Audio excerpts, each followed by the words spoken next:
Santapan Harian Kamis 27 Oktober 2022.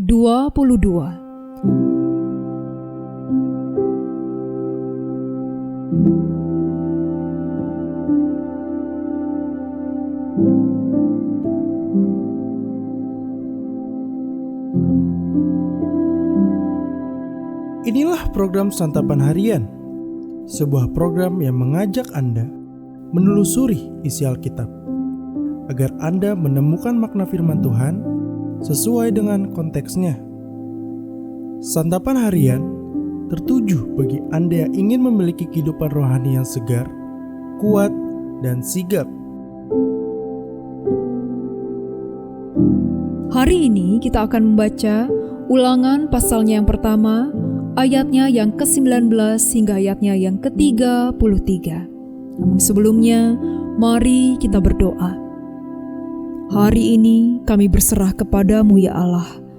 Mampukanlah kami untuk membaca dan merenungkan firman-Mu. Di dalam kasih-Mu Kristus, kami bertelut. Amin.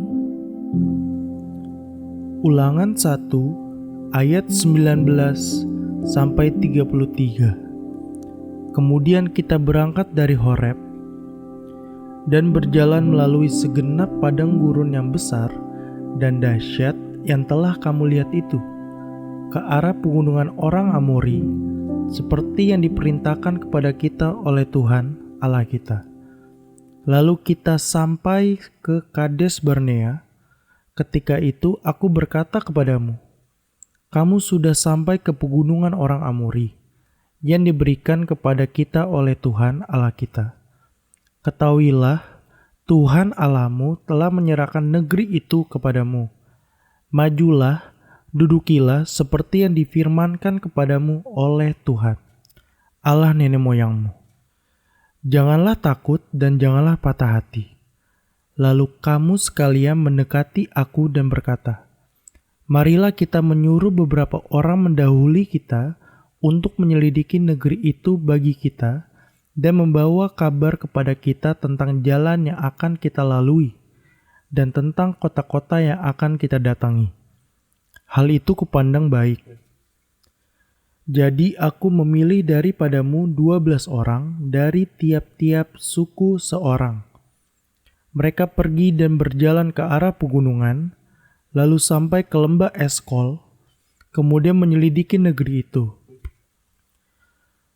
Maka mereka mengambil buah-buahan negeri itu dan membawanya kepada kita. Pula mereka membawa kabar kepada kita, demikian. Negeri yang diberikan Tuhan Allah kita kepada kita itu baik. Tetapi kamu tidak mau berjalan ke sana. Kamu menentang titah Tuhan Allahmu. Kamu menggerutu di dalam kemahmu sambil berkata, karena Tuhan membenci kita, maka Ia membawa kita keluar dari tanah Mesir untuk menyerahkan kita ke dalam tangan orang Amori, supaya dimusnahkan. Kemanakah pula kita maju? Saudara-saudara kita telah membuat hati kita tawar dengan mengatakan, orang-orang itu lebih besar dan lebih tinggi daripada kita. Kota-kota di sana besar, dan kubu-kubunya sampai ke langit. Lagi pula kami melihat orang-orang enak di sana. Ketika itu aku berkata kepadamu, janganlah gentar, janganlah takut kepada mereka. Tuhan Allahmu yang berjalan di depanmu, Dialah yang akan berperang untukmu sama seperti yang dilakukannya bagimu di Mesir, di depan matamu.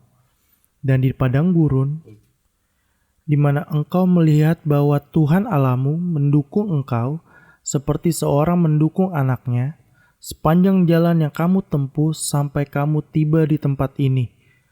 Tetapi walaupun demikian, kamu tidak percaya kepada Tuhan Allahmu, yang berjalan di depanmu di perjalanan untuk mencari tempat bagimu, di mana kamu dapat berkemah, dengan api pada waktu malam dan dengan awan pada waktu siang, untuk memperlihatkan kepadamu jalan yang harus kamu tempuh.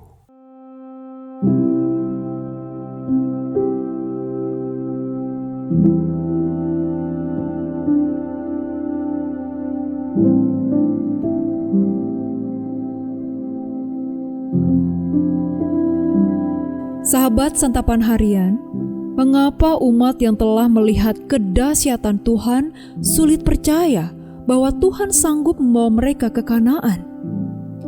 Ketika umat akhirnya tiba di Kadesh Barnea dan sudah waktunya untuk masuk ke Kanaan, umat meminta Musa mengirim pengintai untuk mengetahui jalan mana yang harus mereka lalui dan keadaan kota-kota yang akan mereka serang. Musa kemudian mengirim 12 pengintai, 1 orang dari setiap suku. Semua pengintai setuju bahwa tanah Kanaan sangat baik, tetapi umat menentang perintah Tuhan dan tidak mau masuk ke Kanaan. Mereka menggerutu dan berkata, "Karena Tuhan membenci kita, maka Ia membawa kita keluar dari tanah Mesir untuk menyerahkan kita ke dalam tangan orang Amori, supaya dimusnahkan." 10 pengintai mengatakan bahwa orang-orang Kanaan besar dan tinggi, dan ada orang Enak yang terkenal sebagai orang-orang raksasa. Hal itu membuat hati umat menjadi tawar dan tetap tidak mau maju, walau Musa dengan yakin menyatakan bahwa Tuhan yang akan berperang bagi mereka, seperti yang dilakukannya di Mesir.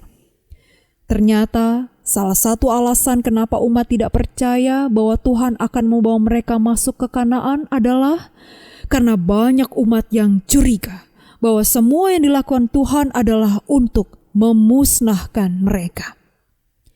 Kita tidak tahu alasan kenapa mereka mencurigai kebaikan Tuhan, tetapi itulah yang terjadi.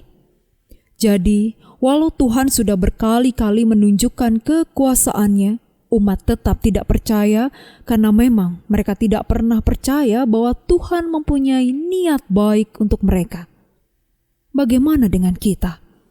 Apakah ketika kita menghadapi kesulitan, kita juga mencurigai bahwa Tuhan sesungguhnya tidak mengasihi kita?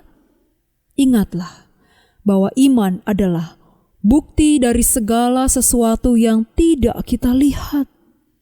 Kita harus percaya akan firman Tuhan yang dengan sangat jelas menunjukkan bahwa Tuhan mengasihi kita dan merancangkan segala sesuatunya untuk kebaikan kita. Percayalah akan kebaikan Allah. Mari kita berdoa. Engkau memiliki 1001 macam cara untuk memelihara kami, anak-anak-Mu. Dan kami percaya kepadamu yang sanggup memelihara, meski di saat yang sulit sekalipun. Pergumulan dan tantangan kehidupan bukan untuk membuat kami lemah dan terpuruk, tetapi untuk menyaksikan dan mengalami pertolongan-Mu dan agar kami senantiasa berharap dan bergantung kepadamu ya Kristus. Dalam kasih-Mu Yesus Kristus, kami berteduh. Amin.